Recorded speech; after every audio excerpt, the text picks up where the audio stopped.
Driving వెళ్ళినప్పుడు uniform వేసుకొని వెళ్ళినప్పుడు ఎక్కడైనా కానీ బ్రేక్ ఇన్స్పెక్టర్ కానీ ఆర్టీఓ కానీ ట్రాఫిక్ వాళ్ళు కానీ ఎవరైనా కానీ బండి ఆపినప్పుడు నేను దిగి వాళ్ళ దగ్గర పోతే వాళ్ళు చెప్పేది ఏమంటే, ఏంటి ఇది ఐడి కార్డ్ ఏంటి, మీరు ఏ సంస్థకి చెందిన వాళ్ళంటే, సార్ నేను సేఫ్టీ డ్రైవర్ అసోసియేషన్ సంస్థకి చెందిన వాడిని, దాంట్లో నేను డ్రైవర్ని అని చెప్తేనే వాళ్ళు ఓకే ఓకే వెళ్ళిపోండి అంటారు. అంటే నా దగ్గర ఉన్న పేపర్లు ఏం చెక్ చేయరాలు, ఊకే నా డ్రెస్ చూసి నా మెడలో ఉన్న ఐడి కార్డులు చూసి వాళ్ళని ఏం చెక్ చేయకుండా పంపిస్తాం.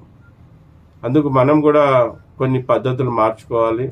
మనమందరం కూడా డ్రెస్ కోడ్ మెయింటైన్ చేయాలి.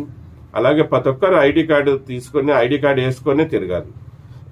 నాకు కూడా గతంలో ఎగతాళి చేశాను, ఏమని, నువ్వేం సాఫ్ట్వేర్ ఇంజనీర్ వేరా, నీకు ఐడి కార్డు అవసరమా,